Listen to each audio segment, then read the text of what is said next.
Noong nakaraang Disyembre, sa Washington, D.C., lumagda ang Amerika sa isang kasunduan na tinawag nilang Pax Silica. Parang pangalan ng isang pabango. Parang walang kaugnayan sa buhay natin. Pero ito ang dahilan kung bakit may mga pulis ngayong nagbabantay sa mga magsasaka sa Tarlac. Kasi kung tama ang mga kritiko, kahit ang tubig na iniinom natin araw-araw, ay maaapektuhan ng kaguluhang ito.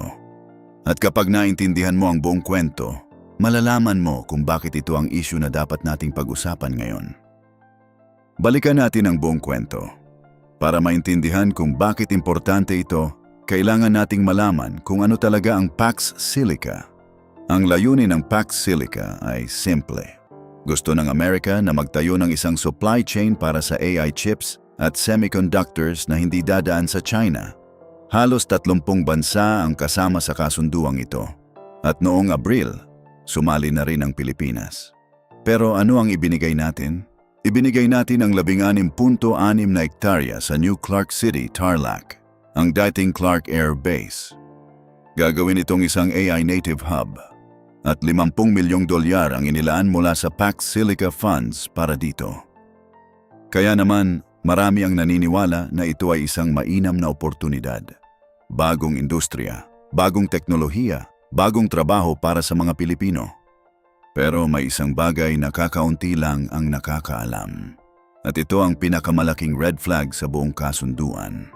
Ang mga AI data center ay kumakain ng napakalaking dami ng tubig. Sa Amerika, isang malaking data center ay gumagamit ng hanggang 1 milyong galon ng tubig kada araw.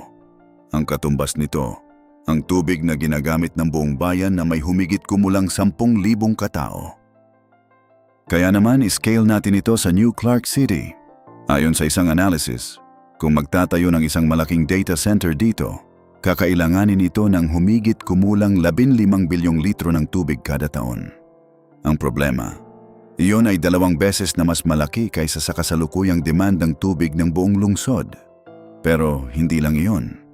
Ang Tarlac ay hindi biro ang sitwasyon. Ito ay isang under-irrigated na probinsya. Halos 1/4 ng mga palayan doon ay wala pang direktang supply ng tubig. Umaasa pa rin sila sa pump o sa ulan. Kaya naman, ang buong rehiyon ng Central Luzon ay may water deficit na umaabot sa 1 trilyong litro kada taon. At ngayon, idadagdag pa natin ang isang data center na kumakain ng ganitong dami ng tubig. Pero iyon ang dahilan kung bakit ngayong taon, sa World Water Day, ang Secretary of the DENR mismo ang naglabas ng babala. Sinabi niya, "We are in water bankruptcy." Hindi isang aktivista ang nagsabi niyan. Yun ang sinabi mismo ng Environment Secretary ng bansa. Kaya naman, ang issue ay hindi lang tungkol sa tubig.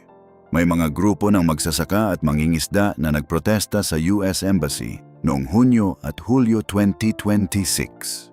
Natatakot sila na tayo ay magiging raw material exporter na lamang.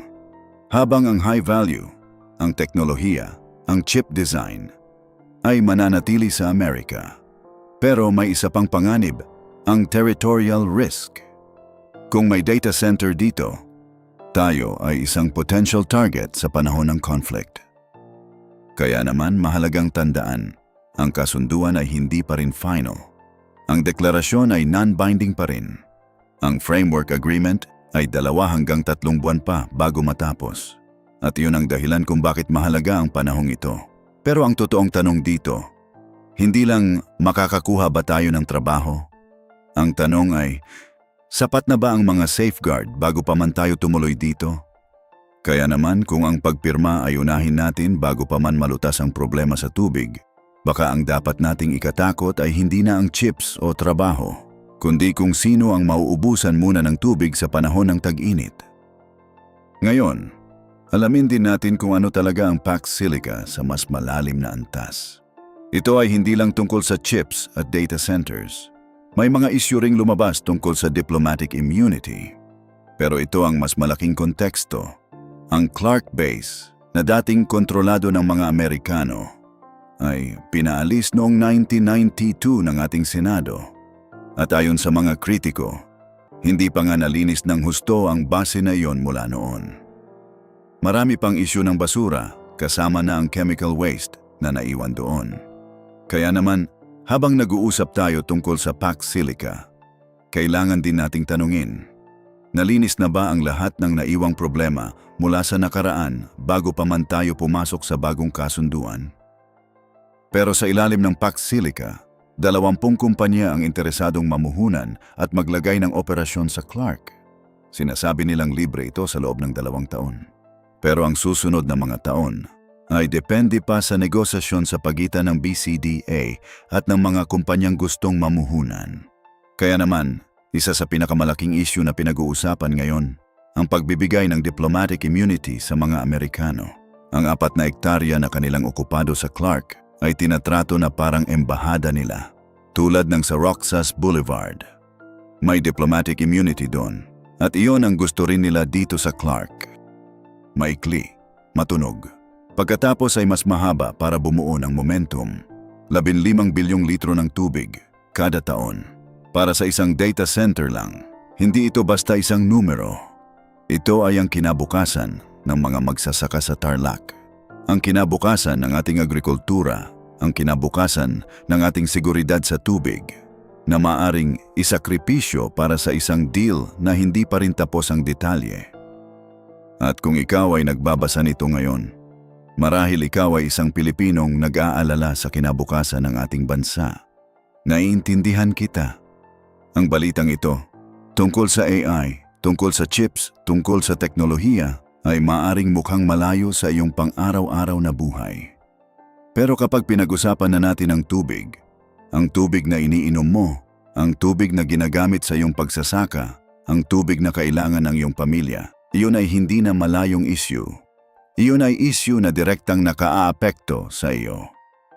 Ang pinakahindi karaniwang anggulo, hindi ito basta isang kwento tungkol sa AI at teknolohiya.